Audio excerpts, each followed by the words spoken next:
Welcome to the Operation Game Night Podcast, episode 38. I'm your 38. host. Yeah, I'm your host today, not Travis Smith. I am Clay Gable.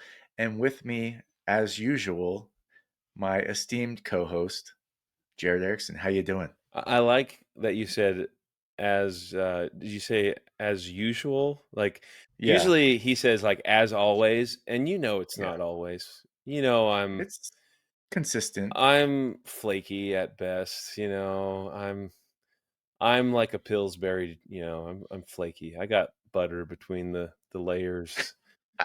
No. Yeah, well, everybody loves you crispy, buttery layers, Jared. So Yum. it works out. Well, Clay, I was how trying to come up. Oh, no, go ahead. I was gonna say, how the hell are you doing? I'm doing good. I was a little stressed. I realized as I hit record, I hadn't prepared some witty Witty. intro. Yeah, like Travis always has, Jerry the job guy, all that business. And, this episode, probably people are clicking off it right now because No, they didn't hear Travis. no, actually, I'm gonna make them click back onto it because if they're listening on Spotify or Apple TV or Apple whatever, they better get on YouTube because Clay, you're looking fly as hell. I don't know what brand this is that we're wearing right now, but we're feeling retro. We're giving funky fresh. We're giving Flintstones. And then we popped on tie and a little bow tie. Like we're here to be professional but have a good time. That's Almost what like we a exude. mullet. Yeah. Yeah. Party in the front, business. Wait, party in the back, business in the front. I can't remember. Yeah. We're party everywhere, though. Yeah, I'm always partying. So, Clay, Oh, what are we man. getting into today? Yeah, today we are obviously going to debrief our weeks like always. Yeah. But then we are diving into the mind of a future World Series of Board Gaming champion, No. Jared Erickson. We're going to do a deep dive in one of his favorite games, Lost Ruins of Arnak, and we're going to talk all the strategy tips that have propelled him to, at one point, this man almost had a 400 elo on Lost Ruins of Oh, Arnak on Board wow. Game Arena. So he's out there. He's fighting with some of the best of them on BGA every day. 400 and some plays. We're gonna get the down and dirty scoop on how he manages to be such a menace in that game. Well, So really looking forward to that segment. buyer beware. Take everything I say with a grain of salt. I do really enjoy playing it. I won't say that it's the best strategy tips. I think there is some decent YouTubes out there with good strategy tips, but this is Jared Erickson, what I do. I won't say it's like the best by any means. No, it's the best. This is the Operation Game Night approved strategy. We'll just say that. It's maybe B plus level. I don't know. Yeah, We'll it's we'll gonna be good. maybe we can ask Rodney. We can ask Rodney what he thinks, what grade he'll give this strategy. Does he do strategy? He just does how it's played. No, no, no. Okay. He's just telling you how to do it. Yeah, no strategy. Yeah. Okay. You're telling us how to do it well. Yeah. Yes. Yeah. All right. Well, hey, why don't you kick things off and give us a little debrief of your week in gaming, Jared? So I had quite the week in gaming. Had multiple game nights and a game Yeah. morning, the ever elusive game morning. But I'll start off my debrief with one that has not been. What do you call this? It's not to print yet, or It's just up on Kickstarter. it's on Kickstarter. We were lucky enough at OGN to get a hot copy of Fight for Inheritance. This one is it's got some good backstory and lore. It's a card game. They're looking for some feedback on it. It feels pretty well fleshed out. It's giving me Coup vibes. Have you ever played Coup? Oh, love Coup. That was one of the games I just demolished when I first got into board gaming. We played that constantly. So obviously a lot more cards than coup. Coup's like very simplified, and that's very like you're playing BS essentially with a small deck. There's a lot more strategy going on, maybe a lot more card counting, but there's still a lot of bluffing, still a lot of body language, and it gets the heart racing, which I'm a huge fan of. Some of the things initially, I was just like, I'm not sure how that's going to play out while we're playing it, but the game was easy to pick up. There's probably about, I don't know, 12 to 14 action cards, but at the bottom of each of these cards, as you can see on the screen, it'll tell you what the card does. Like, hey, you can look in the top 3 of the like cards of the action deck and look and see what are they.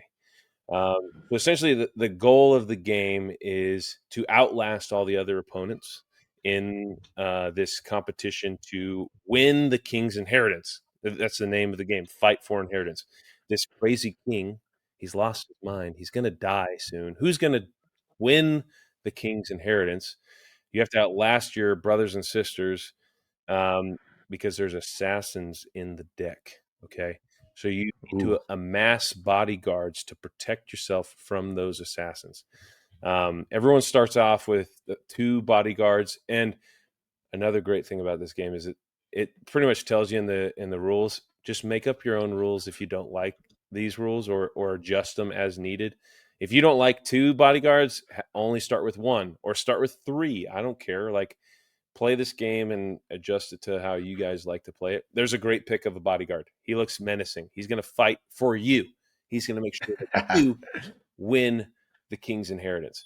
Um, and the money, the gold around him, as you can see, those are also action cards. So, like, you could be drawing something and getting an action card, and you're like, oh, I actually pulled gold instead of an action card. Now, bodyguards are not action cards; they're their kind of own card, but you can buy bodyguards with the gold. You can also use the gold to bribe someone else's bodyguard. You can be like, "Hey, Randy, I want to bribe your bodyguard with 3 gold." And if he doesn't essentially re-bribe, like, actually, I'm going to pay him off. I'm going to give him 4 gold, and now I get to keep him. So, and then you both lose the gold that you use to kind of like win that bodyguard challenge, if you will. And so it's like you're stealing bodyguards. You're trying to kill off people's bodyguards too. Those are action cards. Um, there's special bodyguards. I think they're called like royal bodyguards. I think you did show one of the cards. Those are specific bodyguards that are actually in the action deck. So you can draw those ones, but there's only a handful of them. Very, very rare to draw those ones.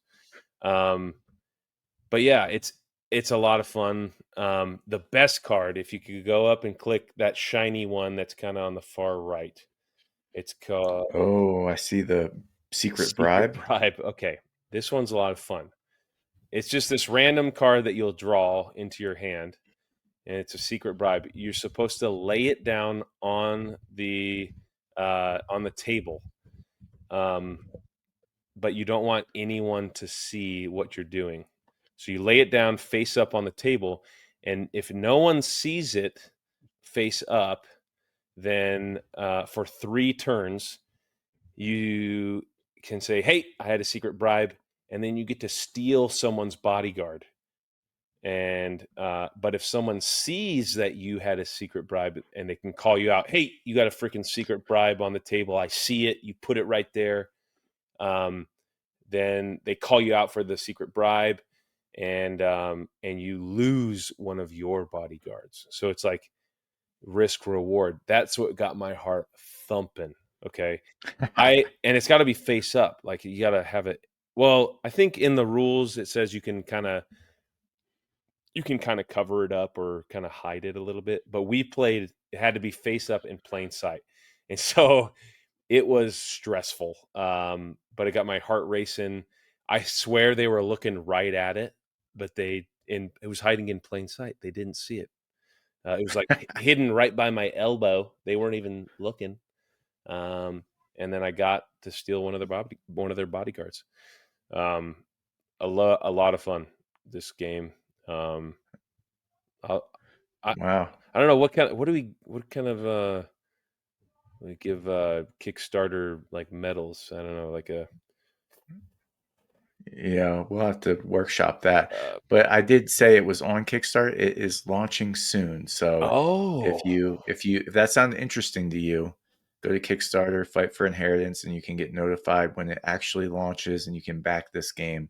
yeah, Sounds like it was a lot of fun, Jared. A dude, lot of I had a blast. tense, exciting, bluffing gameplay. Yes, big bluffer. Oh yeah. Yeah, bluffing hard. Um, all right.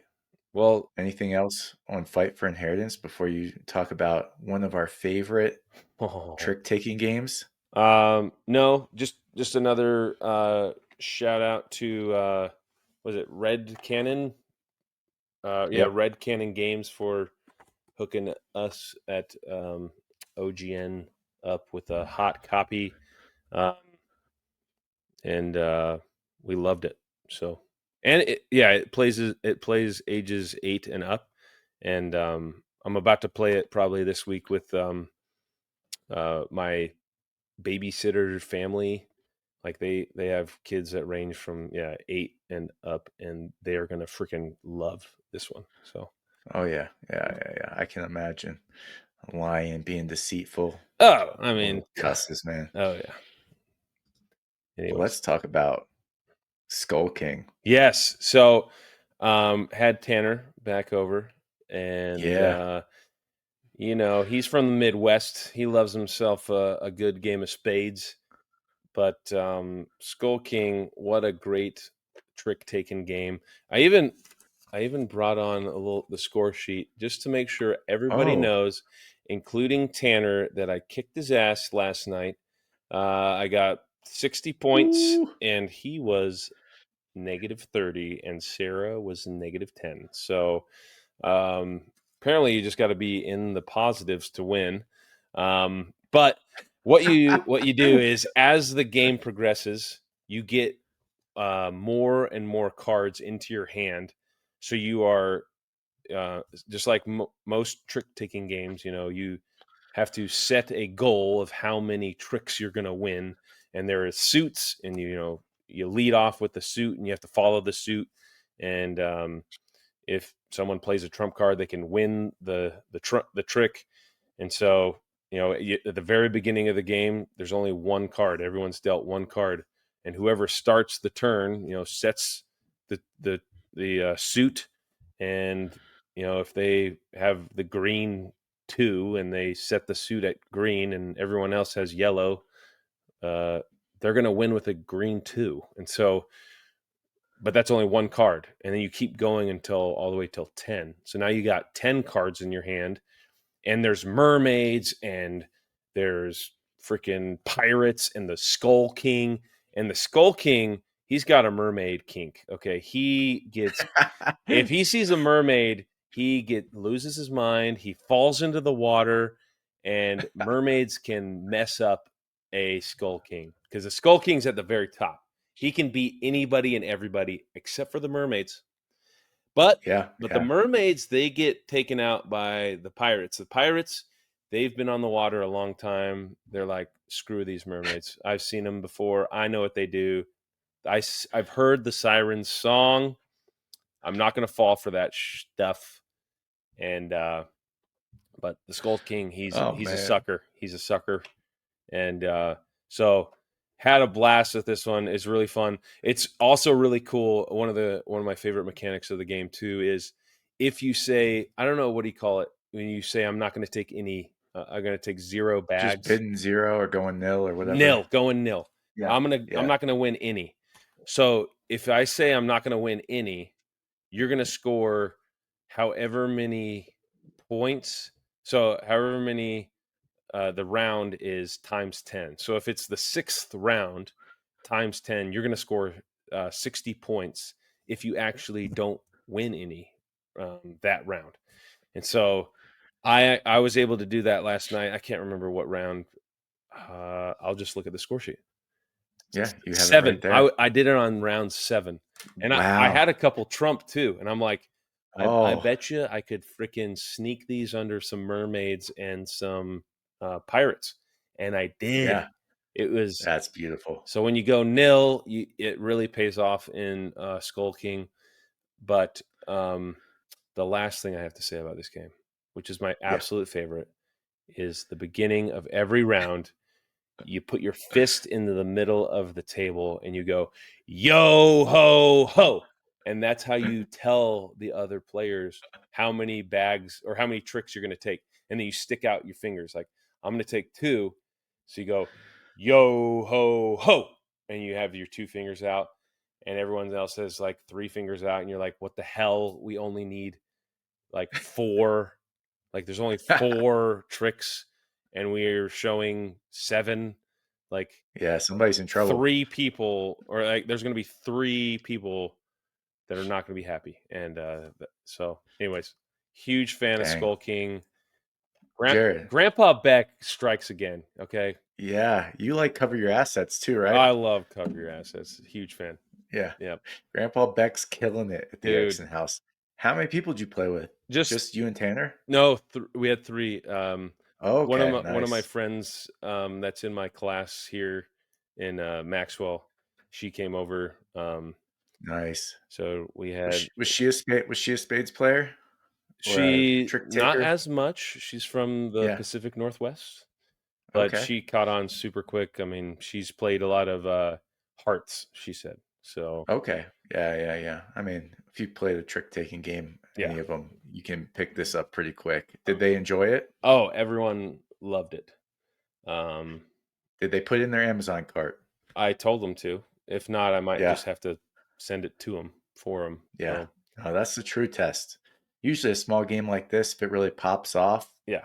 people are just ordering that thing on the way home. They're like, yeah, I need that. Oh yeah. I mean, this is a great stocking stuffer. It Yeah. fits right in a stocking. Yeah. Back pocket. This Skull King is perfect small box game. Did this go on the small box episode? I think it was in the Did bracket. it go And I big? don't know. I don't think it made it very far, honestly. Man, Unfairly, but that was a bracket that was full of just absolute bangers. So bangers. Yeah. yeah. So one But yeah, thing that I was going to ask you about this one is there's like an advanced version of like an advanced rule set. yeah. I don't know what that is. There's like a There's like whales and stuff or something. yeah. I we did not I've get never into played with that, it. but hey, listener, if you've played with the advanced rules, please hit us up on Instagram. Let us know what you Yeah. think. It also plays up to 8 players. Yeah. That's another It's big one. crazy. Yeah. Big plus. Ages 8 to 99. If you're 100 years old, sorry, don't come knocking. But Yeah. it's a lot of Not fun. playing Skull King. Nope. Yeah. Play something else, not Skull King. Yep. Uh, All right. Well, Clay, what kind of trouble did you get into this week? yeah. So before I talk about the game I'm actually going to debrief, I got to say, last week, Cam talked about Critter Kitchen. Yes. I got visibly excited in the episode as he described it because it sounded so much fun, kind of bidding for priority at different locations with your different small, medium, and large animals where Hmm. one can carry more, one can carry less, but it gets to go first. That sounded so fun to me. I bought it right away. Hmm. And since then, I've played it 3 times this week, which to play a game 3 times, period, in my collection is crazy. Yeah. To play it 3 times in a week is unheard of. Yeah. I played it once with the kids. They loved it. I played it once with Mary, just me and her, 2 players. She loved it. And then we played it last night with the Heddens at 4 players. And it was awesome there too. Yeah. I loved it in every circumstance. Critter Kitchen is a knockout for me. Yeah. So I don't want to get into it because we already talked about it a lot last week. But if we hadn't, I would be talking about Critter Kitchen because I'm super excited about that game. It's food themed, cute animals, Yeah. and it's got a fun little bidding mechanism that kind of makes the whole thing go, and I've been having a blast with So it. I just have one question though. What Yeah. was your favorite animal to use? The big one that gets all a lot, or the little guy that goes get one really specific item? They all have their purpose, right? Okay. If I knew there was one ingredient at a spot that I really wanted, I would send my little mouse. Yeah. I'd be like, you know what, you got to get that high valued mushroom. Yeah. But I did like sending the boar out and hoping that Yeah. he ended up alone at a location and Just he could just gobble it haul all up. back haul back a whole load of stuff. Yeah. So I mean that core gameplay is just endlessly amusing to me. So I look forward to showing it to more people. Yes.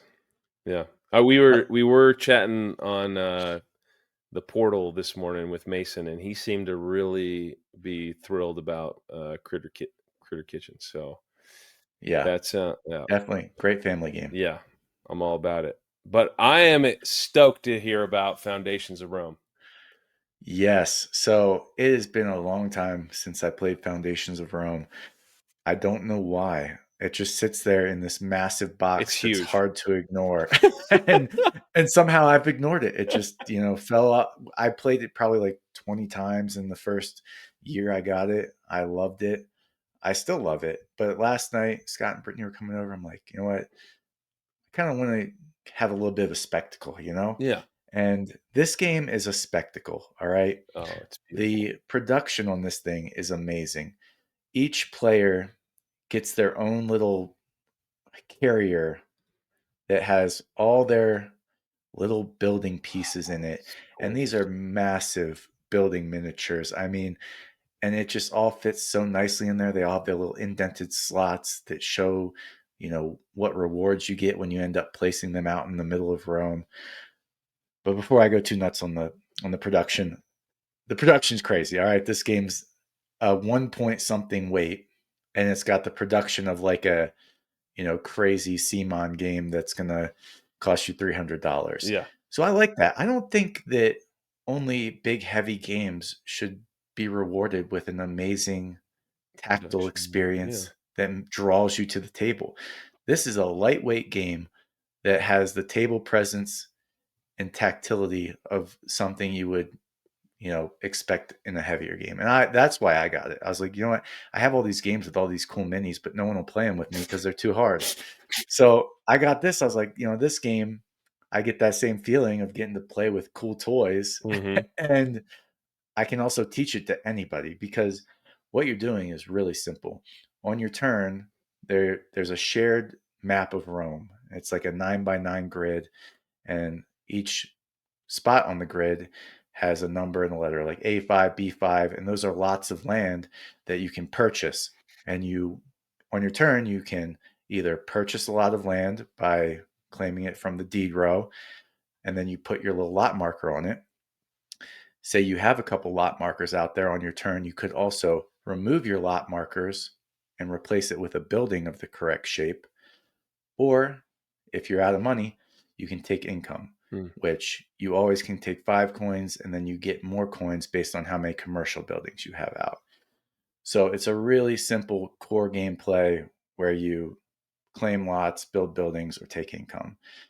And the way all the buildings interact on the map is what is so cool because you have these commercial buildings that get you money and points at the end of every round. Then you have these population buildings. And at the end of Oh, every yeah. round, whoever has the most population gets a bonus. But everybody that didn't have the most population scores points based on the population of who's ahead of them.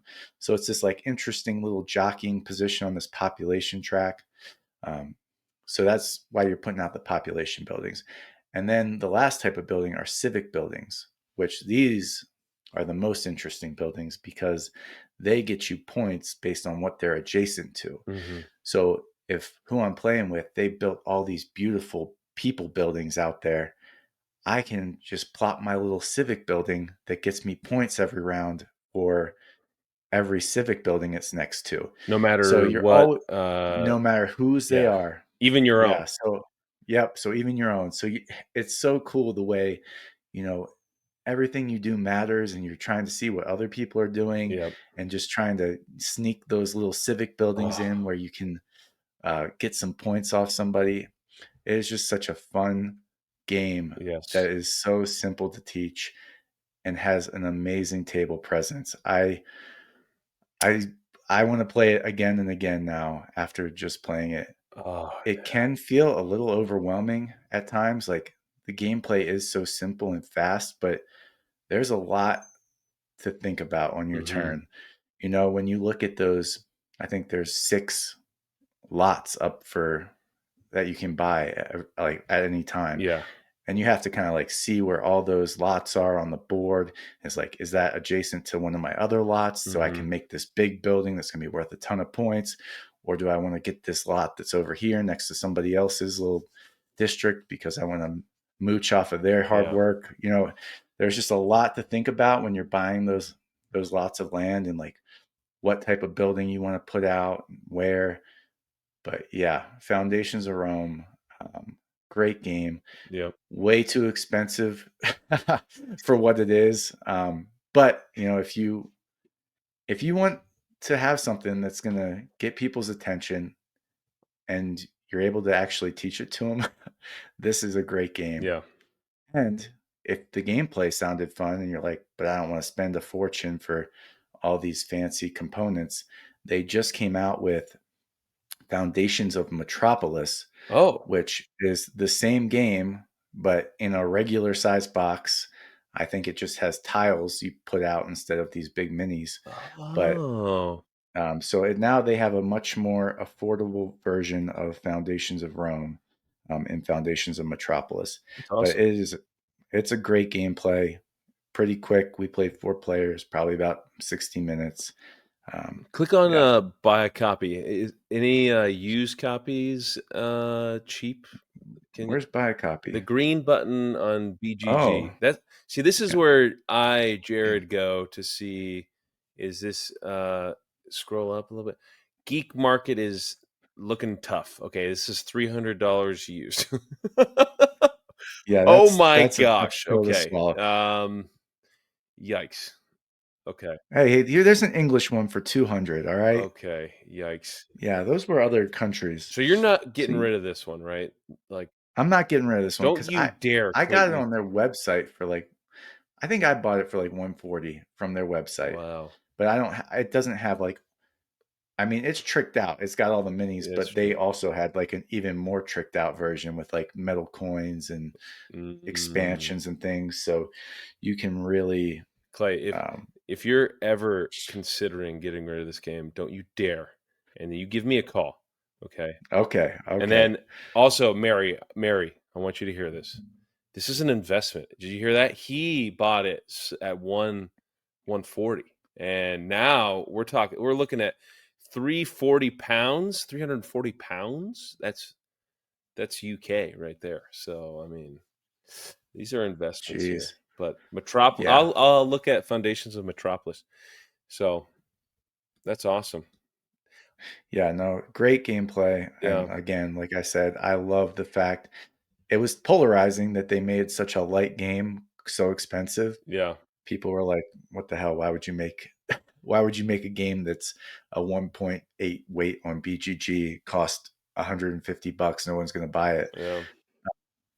And I get that, but also I love having it. So what am I going to say, you know? I mean, win in Rome. I mean, right? Yep, absolutely. Mary got this for me for my birthday a few years ago. That This was see, like, that's that's Mary being Mary. She's great. yeah, she's all right. We're team Mary Let here. me let me see if I can find up Foundations of Metropolis. You know, while you're pulling that up, I got a bone to pick with Scott and Brittany because they keep kicking my ass at terraforming Mars. So if you could tell them to Yeah. chill, um, on BGA, they are absolutely mopping me with on the carpet. Um, but Oh, geez. oh, here we go. Yeah. So Okay. same thing. You're shared building out a city, Yes. and it's just without the minis. No So minis. you can get this for a reasonable price. I can't, tickle my fingers through the ivory columns. It's fine. But the vibe is still the same. It looks good. I like it. I'm s Yeah. I'm still So I'm still into it. Yeah, yeah, it's even got the same little player mat yeah. too, just not the big minis. And I think this looks like a great option. This is actually the first time I'm looking at it. And it's cool. It's like a modern city type theme, it looks like, where you're putting out shopping malls and restaurants instead of coliseums and whatever else you're doing in Foundations of Rome. Mm, So yeah, Foundations of, check either one of them out. If yeah, you're feeling a little frivolous, check out that geek market. yeah. Oh, All right. We've debriefed. I was gonna We've intro. actually, can I Yeah. revisit something actually? So Yeah. Tanner came by, last night, and he brought over Blokus. You don't need Blokus. to pull it up, but when you Okay. were All right. talking You know, through I it, like to pull stuff I know, up. I mean, you can if you want. Have we played No. Blokus before? No. No? Have you played it? No. You know what I'm talking Uh-uh. about? Uh-uh. It's like this little tile placement. It's quick. Foundations of Rome is like a more nuanced version of that, I feel like. This one is like straight up um, place a tile, go see how far you can get. Um, and we played at 4 with Adri and Sarah, Oh, and Adrian the mix, huh? oh yeah, she was into it. And Yeah. here I am playing my game. We played a couple rounds. It wasn't until like the 4th game we played, and I realized that the name is called Block Us because you're kind of trying to block people. I thought it was like block us as in these little tiles are kind of like blocks, but Yeah, that's actually what I you're was saying. trying to block people from getting into your space because you can kind of Oh. use your tiles and they're very Tetrisy kind of vibes, but the only real rule of the game, and that's why it's like 5 and up. Ike and Macy would really like this game. Um, Yeah. but you literally your color, you can keep placing your color tiles as long as you go touch tip to tip. You cannot go broad face on broad face. It just has to be a corner. Corners can only touch, never broad faced. Oh, And you wow. have like I don't know, like maybe 20-ish Tetrisy tiles, and all of the tiles have different shapes and angles, but they're all, I mean, they're orthogonal. They're like all squares, squared up. Um, That's but weird. but like the game starts from the corners, and then you can spread out however you want to spread out. And initially, I was just like, I would just try and beeline for the center, and then like go towards my enemies.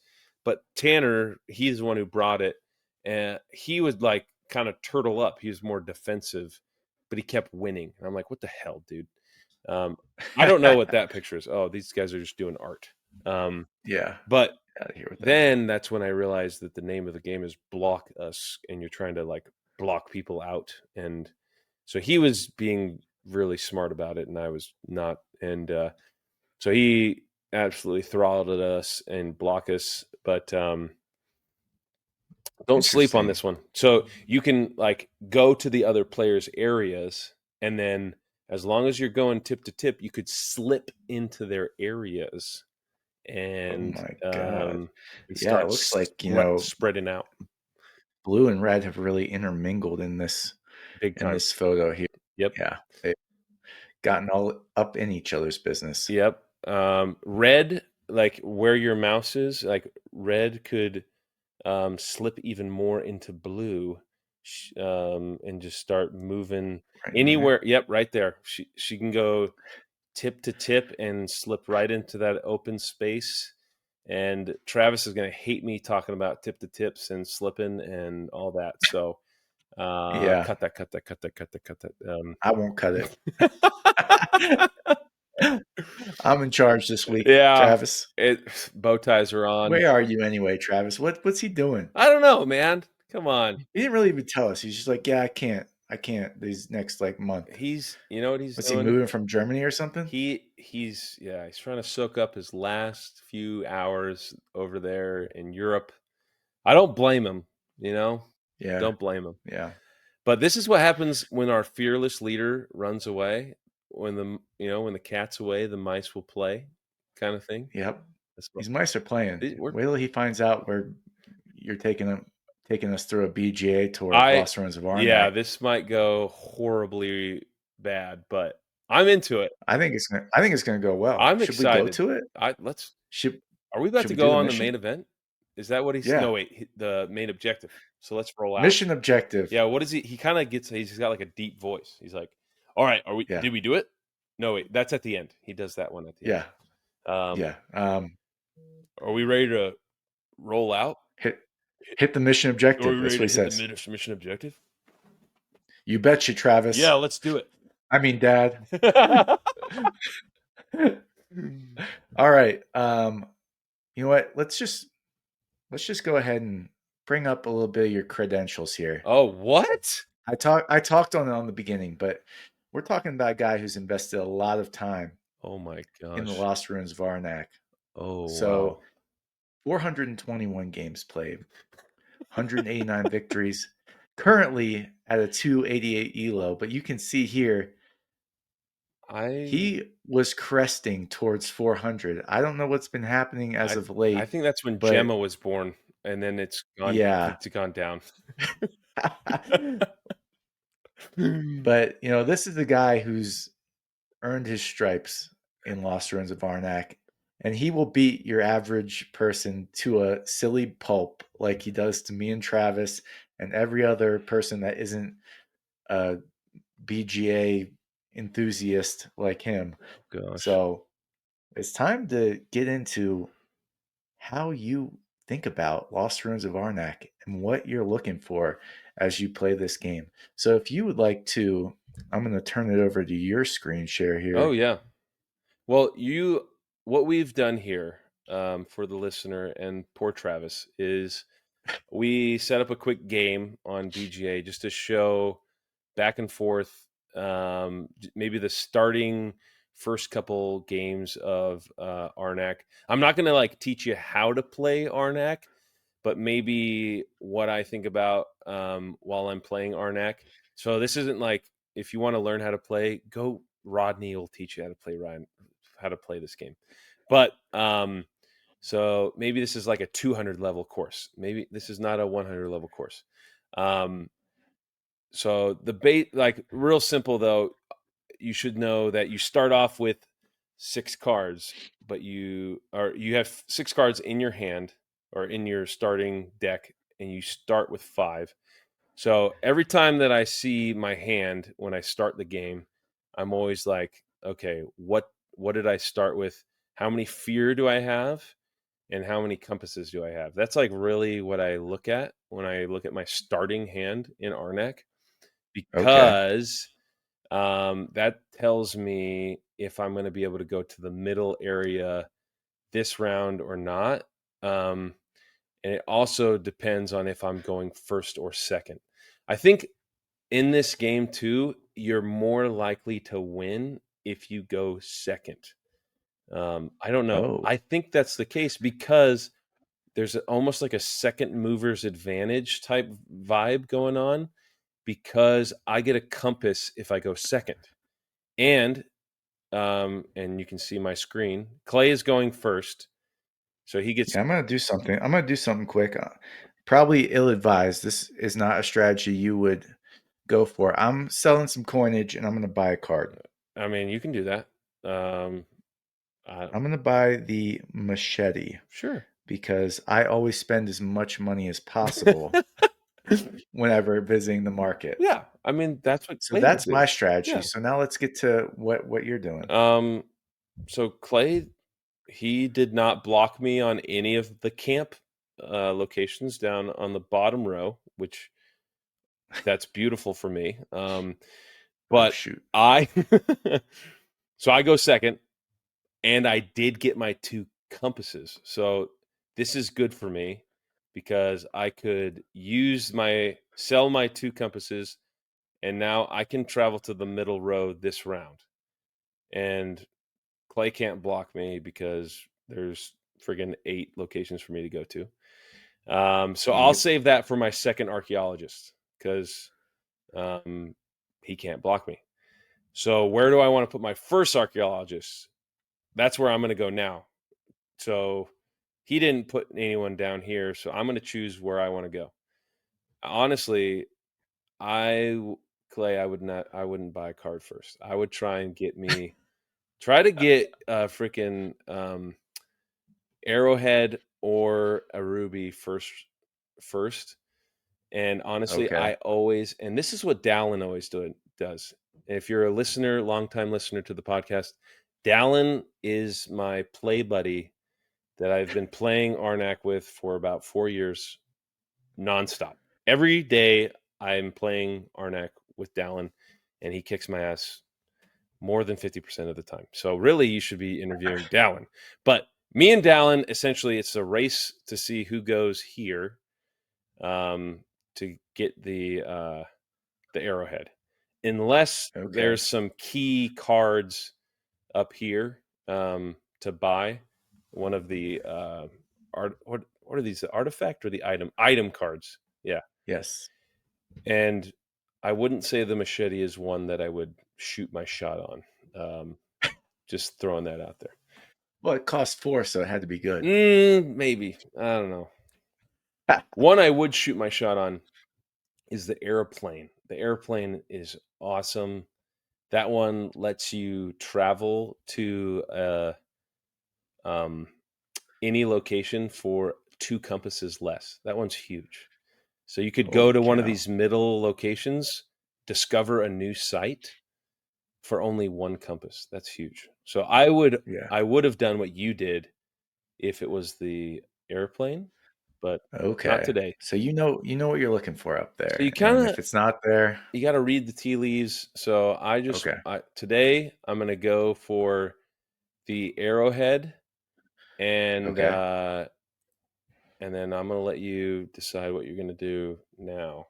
Okay. Well, you know what? You gave me a lot of grief about my first decision, but now you talked about rubies. I'm gonna go ahead and go to that ruby spot Nice. and get one of those because I'm moving up the temple track. How's that? When do you start prioritizing that?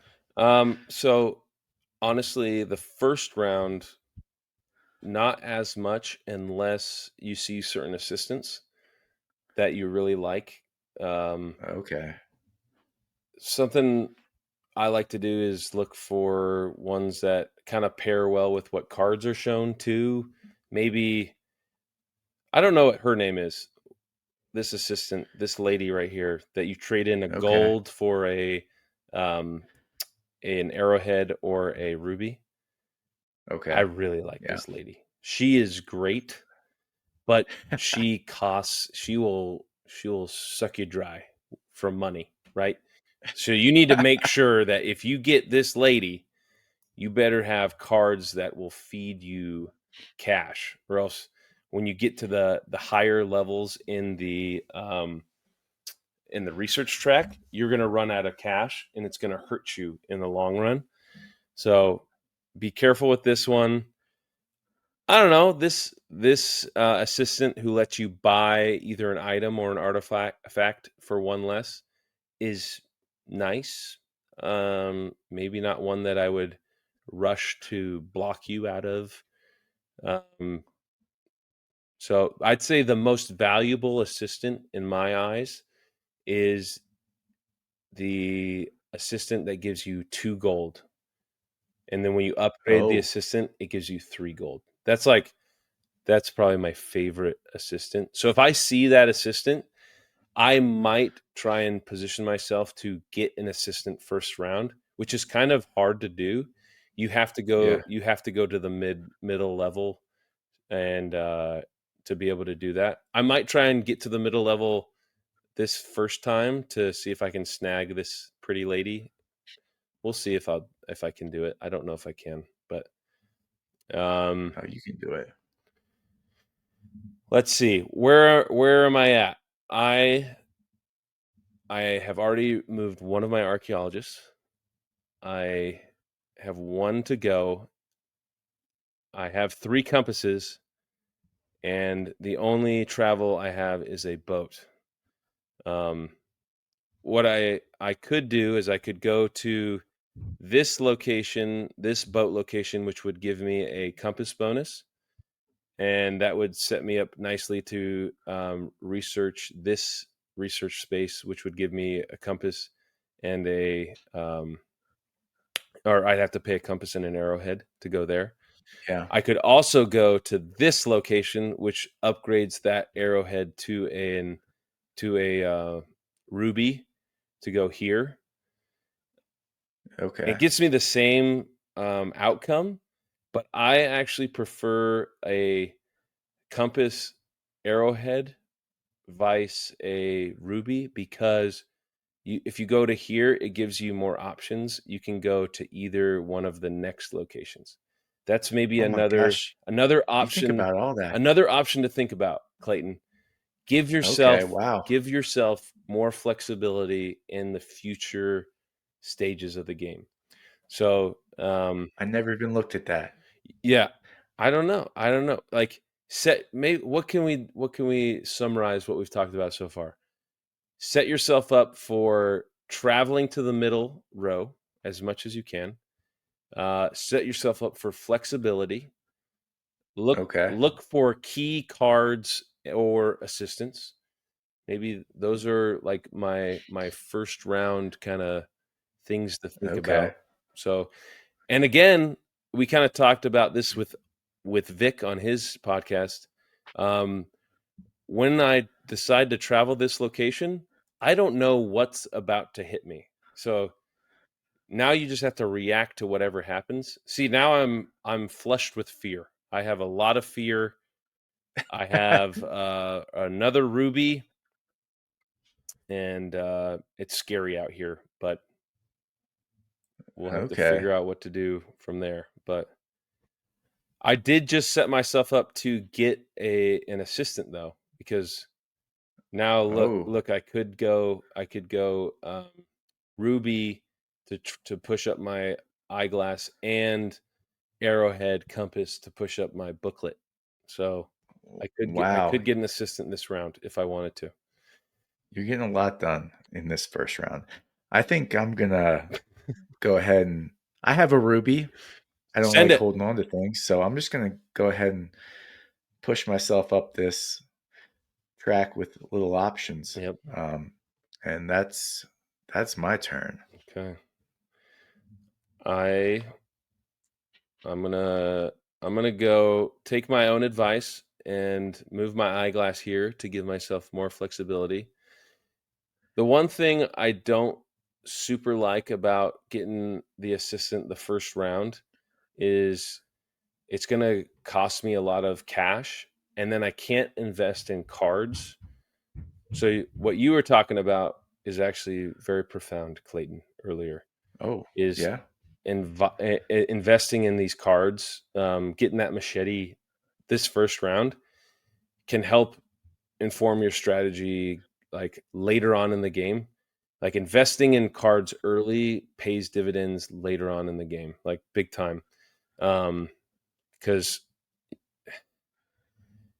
too many times I've played games where I get so excited about the research track or trying to get these bonuses because these are tasty little bonuses on the research track. Like if I were to Yeah. beat Clay to the next level of the research track, like I could, discard a card before him, but like at what cost? You know what I'm saying? At what cost? Yeah. I mean, it's So I am going to hit up another one of the base camp sites because I have not set myself up for middle row travel. Um, but I'm gonna think about the future and get some compasses oh, there you go. so that next round I'm getting out there right away. There you go. I have no boot. I have soiled my pants in front of everybody. No. I am going to waste an archaeologist. That is so you are getting two sides of the spectrum here. You're seeing you're seeing someone do it really well, and you're seeing somebody that I've played a lot of games of Lost Ruins of Arnak, and that's pretty embarrassing that I just You got really wasted. excited about the machete. Um, you Yeah, I spent wasted an you archaeologist. spent a lot of coinage to get there, didn't you? And If then you find yourself like this, where you've now just let your archaeologist sit in camp and you have to pass, uh, you've really messed up. yeah, You might as well concede. that might be the number one Operation Game Night rule is never leave your archaeologist at home. Oh Always my god. employ your archaeologist. Okay. Yeah, that's Uh, a bum. here's another little thing that I don't mind doing, um, but it's tough in this position. Is I don't mind letting the monster give me a fear card if I know I want to go there next time. Um, Hmm. and I know I'm going to be the first player next round because you're going to give me the first player token Yeah, and I'm going to go first. But this one's tough um because if I go there next time, I'm going to get a fear card. And if I don't kill this monster, he's going to give me a fear. So that means I'm going to have like 5 freaking fear cards in my hand yeah, in the first round, and no good. that's not good. That's not a good look. But So are you gonna try and deal with this right now, or are you just gonna I don't know if I actually can. There's not a lot yeah. of good options for me. Um, this is also another tough situation for trying to do this live. Uh, we have not prepared this situation. If we did this like live together with the actual board game, maybe we could have set this up. But we're Yeah, just doing it live. we're yeah. I'm So gonna you just researched? I'm gonna get the assistant. I'm going against my Okay. judgment. I'm not investing in my future. I just lied to everybody. Um, I really my like, when I play this game and I don't win much, but the one thing that I can wrap my head around that I like doing is beating Guardians and getting those 5 points. mm, Is that something you care about, or are those 5 points pretty much inconsequential compared to climbing the research track? I I like I like getting the bonuses from killing the guardians, Yeah. and I always try to get like 4 killed guardians by the end of the game. Oh, That's like a good goal. I don't know. yeah. I don't know if Okay. that's kind of my vibe is like 4 not killed. I think you overcome them, you know. We Yes, we that's a we very want to polite way to tame say it. them. Yeah. Um Well, yeah, they give you a benefit then yeah. because you didn't kill them. You're No. gonna ride it around or whatever. Yeah. They're part of my crew. Um What do you think, Clay? In this position, I can't fix him. I could turn in my idle bonus and get a trap, and I could trap him. Oh, here's another good point of discussion for the strategy. Yes, What's your view on idle bonuses? How and when to employ them? Do you ever not use them all? Because I use those things as soon as I can. I I I've don't mind never it. not filled all 4 of those spots. Um, I always need to at near the end of the game. I'll just be doing like math in my head, like Oh, if I push this up, what am I going to get out of it? So I don't just yeah. blindly do it. In the Okay. beginning of the game, I do don't I'm like send it. Like Yeah. I want to keep like moving the game along. I probably would say the most used idle bonus that I do use is either getting a arrowhead or getting a coin and a compass to either get a card that I really like, or something like that. Um, Okay.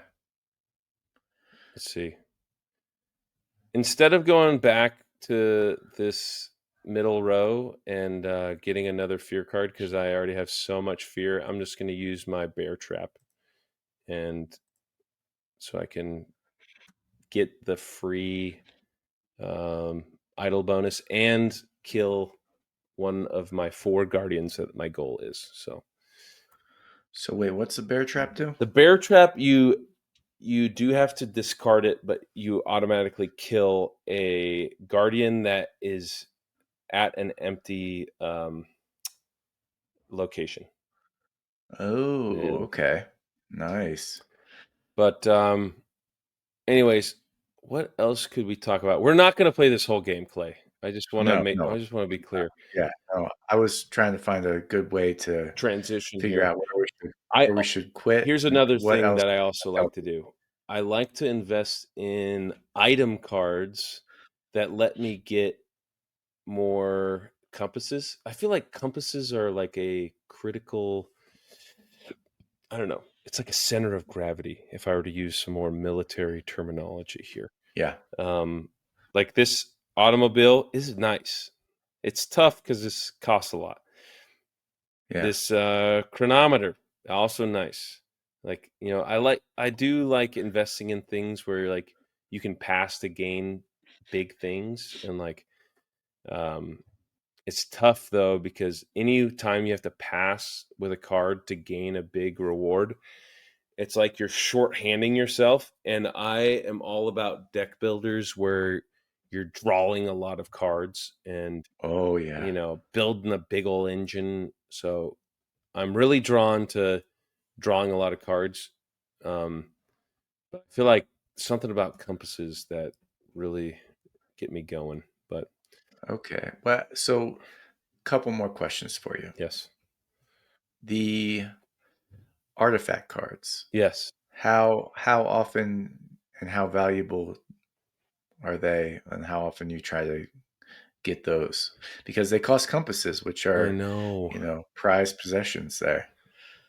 I feel like it's a good balance between traveling to a new location and the artifact cards.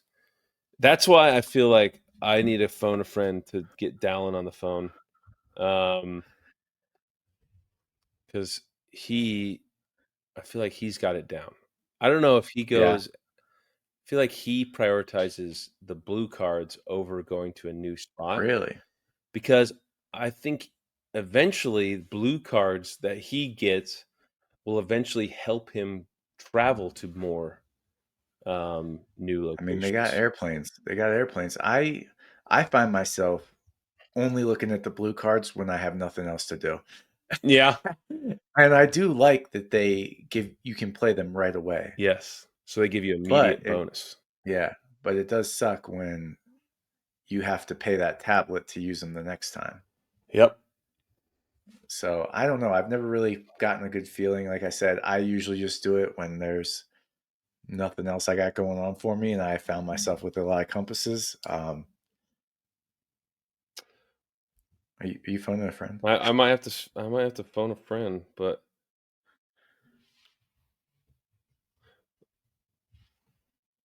I'm gonna ask him blue card or travel. I mean, God, it's got to be travel, right? I mean, you travel, you have a chance to overcome a guardian for 5. You I get know. a slew of You get resources. You get 3 points for the little idle bonus, Yeah, and then if you get the kill the guardian or you tame the guardian, that's 5, yeah, and the bonus yeah, from that, yeah, and you get a lot of extra sweet resources.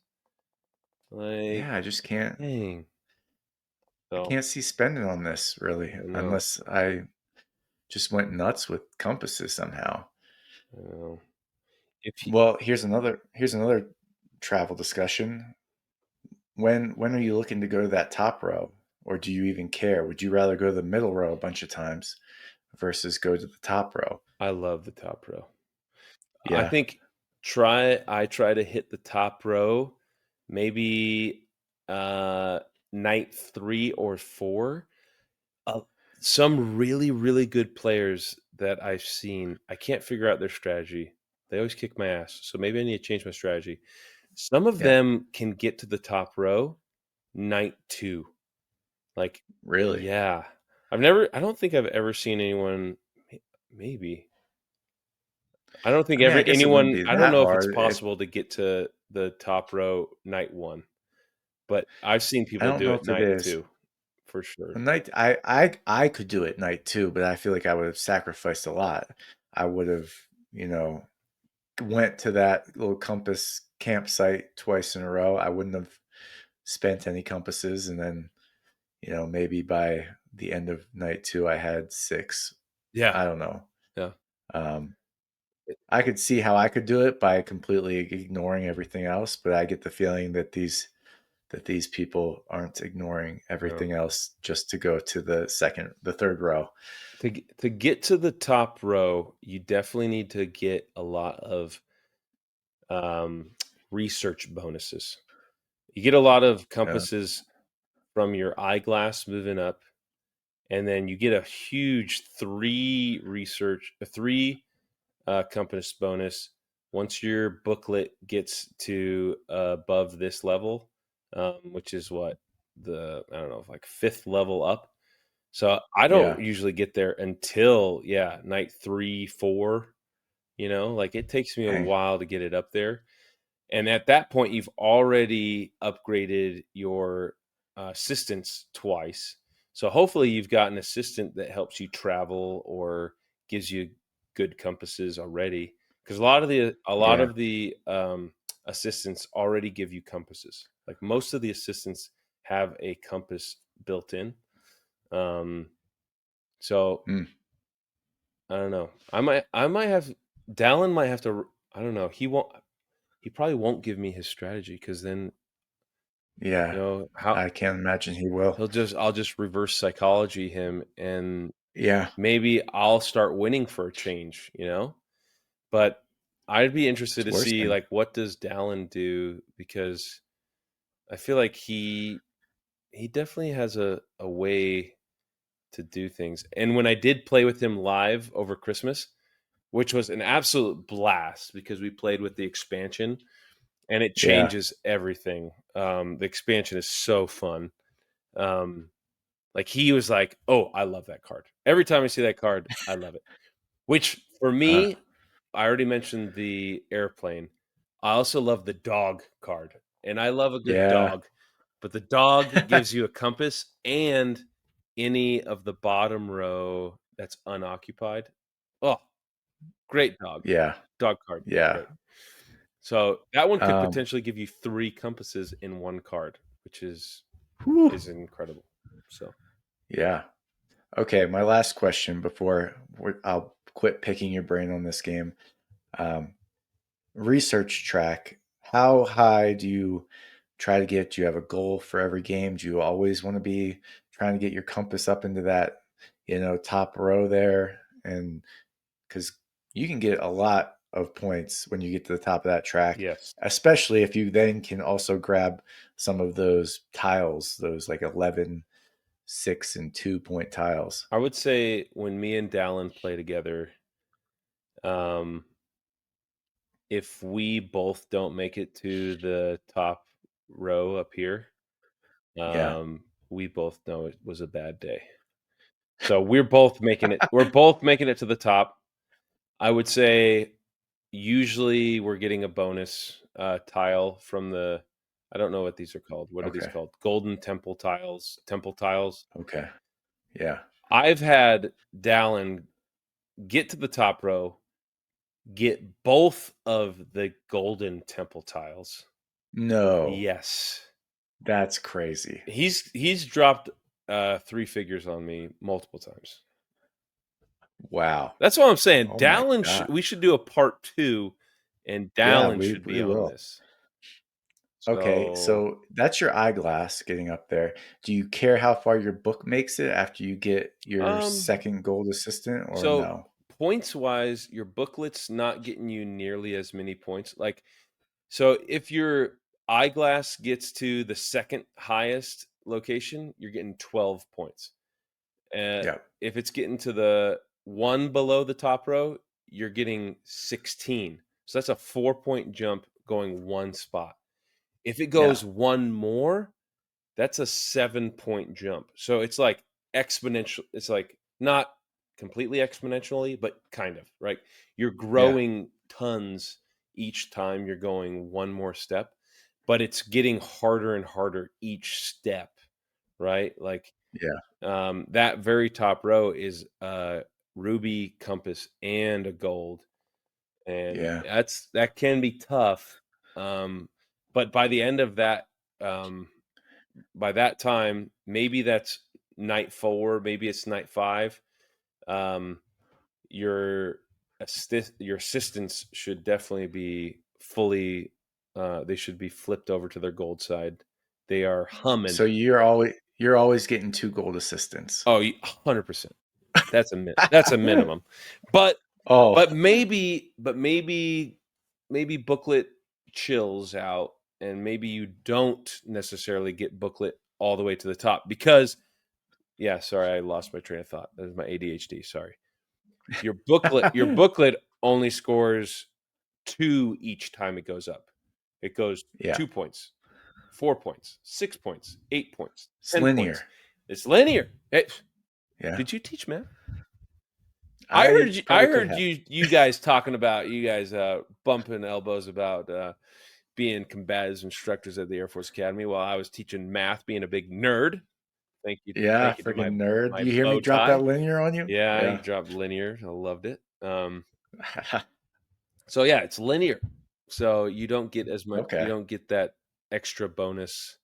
Um, but the booklet bonus is big because look and see what the top bonus is for when you do get your booklet to the top row. You kill off a guardian for free, and that's 5 points. Oh, So kind yeah. of it is a big deal. So but you must line yourself up to get a guardian. You need to be at a location to kill or to tame a guardian to even make that a useful move. So sometimes I Okay. don't get my booklet all the way up there. I need to get my Hmm. eyeglass to the top to feel good about myself. So Okay. Wow. Well, Jared, I think this has been great. Hopefully, everybody out there who's playing Lost Ruins of Arnak, you listen to this, you're going to bust it out with your friends and family and just drop a hundo on them. You'll be up there grabbing 2 gold temple tiles, and they're going to be like, "What did you do?" And you'll be like, "Listen, I got the airplane round 1. I made sure I had 2 gold assistants, yep. and I freaking got that eyeglass up to the top." It's awesome to hear somebody that thinks about these things so strategically. When I just pop open the thing, I'm like, I have a ruby. I will go up the spot that lets me go up with a It's ruby. Click. just Clay Boom. clicking around. Yep, just clicking around. Yeah. Oh man, that was cool. So I want to do this again with Feast for Odin. oh. Yeah. So Dallin, he did hit me up. He says the Okay. priority is definitely a new spot unless it's a top tier blue card. So he knows there's a tiered system of the cards. So Yeah. Wow. again, he sees the cards. He knows what he likes. So Yeah. yeah. Okay. Anyways, Study the cards too. You yeah. know. If you're an Arnak expert out there, please hit us up. Maybe we can put together like a panel of Arnak experts. Is Is Arnak on World Series of I don't I know. don't I think should hope so. so. I don't think so. Um I should know this. I need to start getting ready. I need to start getting ready Yeah. for my World Series of board You're gaming. not doing a great job getting your butt kicked by Scott and Brittany at Dude, Terraforming Terraform Mars. Mars is on the list, but Yeah. so Sarah, I mentioned Sarah a couple times in the podcast, Yeah. and actually you can see her name right there. Glass what is it? I can't read it on your screen.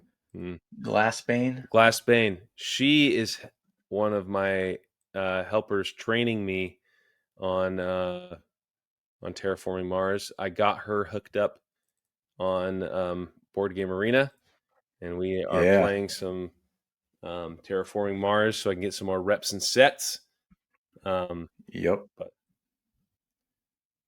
Well, we are looking forward to continuing to follow your training thank you. and benefit from your strategy advice, Jared, as the strategy wizard amongst the three of us, the one that will play the same game over and over again. Yeah. Yeah, not me, that's for sure. So it's cool to hear your thought process. But aside from kicking butt and Lost Ruins of Arnak, what you been doing outside of board gaming, Jared? Um, I'm a no one's surprised by this, but I'm a bit of a cheap ass. Um, so I've been preparing myself for the move up to Virginia, and I Yeah, have been scavenging for boxes. So I've been hustling. yeah, I've found some wardrobe boxes. I've put out some feelers, and people kind of know me as the box guy around work now. And brilliant. I have people that kind of work for me now. They're like, "Hey, yo, Jerry, I know there's this guy. He just moved here. He's got boxes. You interested?" And they give me the Oh my deets. gosh. They hit me up on Teams. Wow. They give me the location. I show up in a shadowy corridor. I get the boxes. I put them in the back of my car, and I'm gone. Solid. So That's solid. that's how Wow. I'm gonna save some money, and I'm gonna beat inflation and try and save some more money for Gemma's education. Um, Now just send her to the Air Force Academy, man. I She don't, don't need to save I for don't know if that. she needs to go there.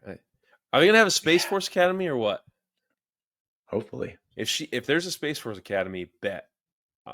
Yeah. So I'll write her a letter of recommendation. she was She's always been a space cadet. she's kind of been a bit of space cadet. She's like her dad. Yeah. Like, woo. But anyways, yeah, I've been running around. We, Just we we have packed a few boxes. We're still like 7, 8 weeks out. So how what's your school situation? Are you guys dying down? I'm graduating in 2.5 weeks. It's Wow. yep. It's called the Gathering of Eagles next week at the Ooh, Air Command and Staff College.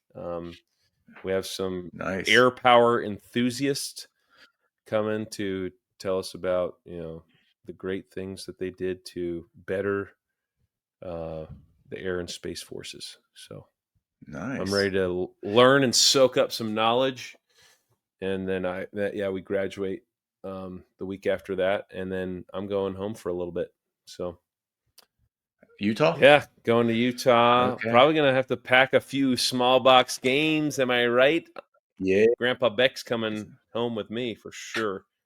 About to yo ho in Cache Valley, baby. Yeah. Yeah. Heck yeah, buddy. That's awesome. What about you, Clay? What have you been up to over the fence? Oh, man, over the fence. The job hunt's been tough. Oh, It's been a struggle applying and networking and conversating with all types of people. But I did get my first job offer no way. on Friday, and so I have till Monday afternoon to accept. And I think another company might be throwing in a competing offer Really? on Monday as well. So This is big news. yeah, it's been a long time coming. I know, it's only been a few months, but it still feels like an eternity of Yeah, dude. trying to market myself and make sure I have some money for the family in the civilian world. So Yeah. that is a big weight off to know at least I will have something going back to Pennsylvania. Somebody is going to employ me, and I'm looking forward to not carrying that burden anymore Oh, wow. around. So yeah, it's pretty huge. I'm excited about it. Yeah. But in more fun news, Righteous Gemstones. Oh, yes!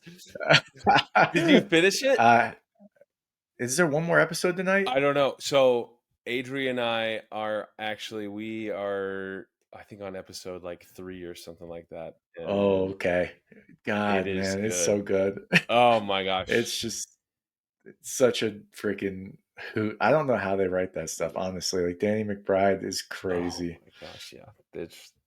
There's a lot more, manhood in this season. Yeah, Uncle Baby Billy really lets it all hang out.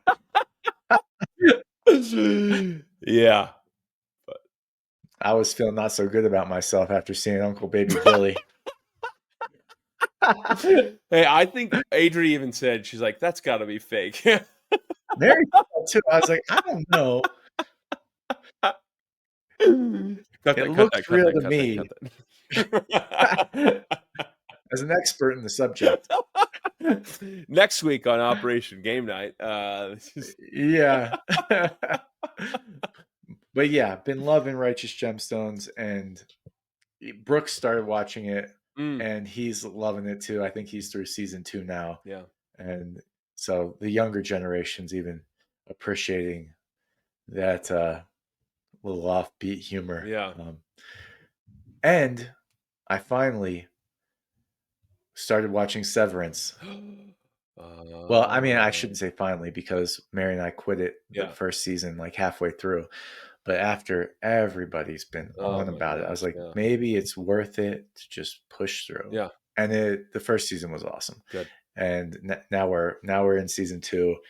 Super glad. I went back and listened to the because one of our episodes, I think with Paul Solomon, Travis said some BS from Severance that just went completely over my head. He's like, "Oh, fresh off of refining scary numbers is Clay," and I was like, "What's he talking Yeah. about?" And then he said something to you about Jared just got out of the break room. And I was like, I don't know what this guy's on right now. Yeah. We're just But now we're it just makes sense. Yeah, pawns. yeah. Now you And know. Him and Paul are like, yep, yep, Yep, yep. And yep, I was yep, like, oh my god, I don't like being out of the pop culture references. So yep. I'm back in it. All right, Oh, Severance is good. Stick it out if you got bored in season 1. This has been the theme of my past few months. Is I went back to Sopranos. Glad I did it because that was amazing. Went back to Severance that I quit on, and it's been amazing. mm. So sometimes you gotta give things a second try. Yeah. That's You know, that's a beautiful way to close this one up. A good, I think so too. you know, give that machete a second try on Arnak. Maybe that is a top tier. I'll ask Dallin about it. I Yeah, bet you it's top tier. yeah, it It's is. it's I mean, it's totally for me, top it tier. is. Yeah. It costs 4 coins. It has to be. It's totally top tier, Clayton. Oh my Hey, god. we're gonna Well, continue. have We're gonna finish that game. I bet you. okay, I bet you. I bet you get. I could bet you get the top row.